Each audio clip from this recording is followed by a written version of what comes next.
Edward and Alfred. Welcome to the show. It's Edward and Alfred.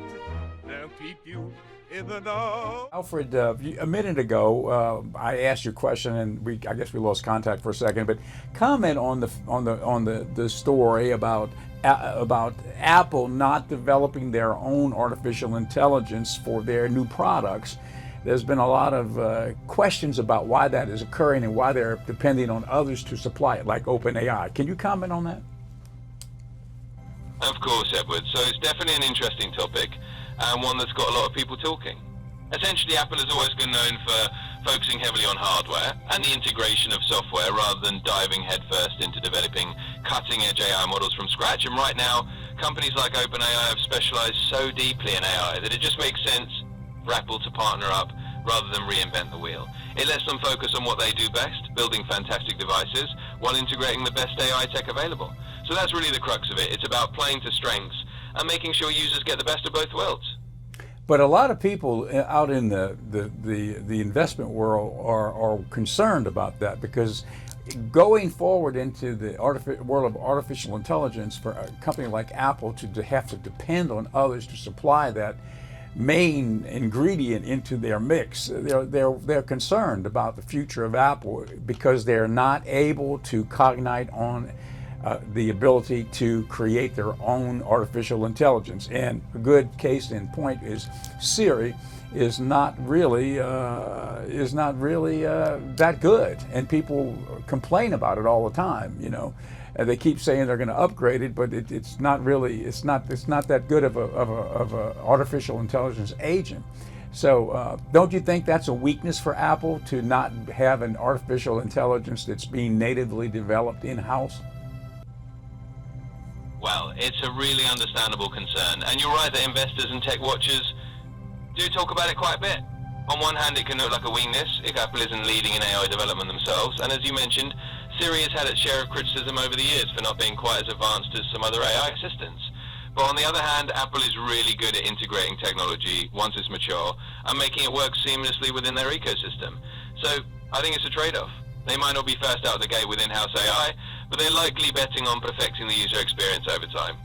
Still, it's definitely a fair point and something people will be watching closely. Right, and you know, it's interesting that OpenAI, Sam Altman has brought in Johnny Ives, the developer, or let's say the guy who gave the iPhone its aesthetic, and when he worked with Steve Jobs, right?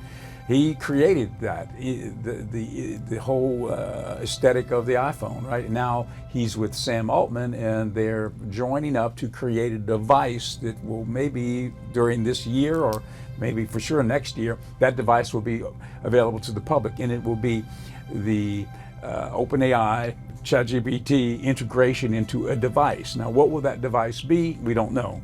Can you comment on that? I mean, we know one thing: it's going to be interesting, because you've got Johnny Ives working on it along with Sam Altman. It's going to be fantastic. But what could it possibly be? A lot of people are wondering. It won't be a phone, I don't think. What will it be? Can you talk about that? Oh, absolutely, Edward. It's definitely one of those intriguing developments that had everyone buzzing. So, as you said, with Johnny Ive, who is the design genius behind so many iconic Apple products, teaming up with Sam Altman, it does suggest something pretty special is on the horizon. And you're right, they have said it's not going to be just another phone. It's likely to be something more like a new kind of AI companion device. Now, what exactly that will look like, still a bit of a mystery, but the speculation is that it might be something wearable, or a device that just integrates more seamlessly into everyday life, kind of a bridge between AI and the physical world in a new way. And of course, with Ive's design sensibilities, it's probably going to be beautiful as well as functional. So it's definitely going to be interesting to see what they come up with, and I think a lot of people are watching that space to see how it unfolds. Well, what will it be? You can't tell us, I'm sure, but I mean, will it be something you wear, like maybe well, I don't know, like eyeglasses maybe, or something like that? What do you think? Yeah, it's definitely a fun bit of speculation, and you're right, I can't give you the official scope, but a lot of people are guessing it could be something along the lines of a wearable. Maybe smart glasses or something that integrates AI into your daily routine more naturally. It could be a piece of wearable tech that just makes interacting with AI as easy as putting on a pair of glasses, or maybe something you carry around. But whatever it is, I'm sure it's going to be a fascinating blend of design and AI. We'll just have to wait and see what they reveal. I kind of think it will not be glasses because Meta already has that out right now. They've got the Oculus, or they've got a couple of they teamed up with Ray-Ban, and so they've got smart glasses out right now which people are using. So I doubt if OpenAI will come out with another version of that. I think it's going to be different. I think it'll be something more original than that. Anyway, Alfred, thank you for being with us today on this segment of the show. And Edward and Alfred, welcome to the show. It's Edward and Alfred. They'll keep you in the know.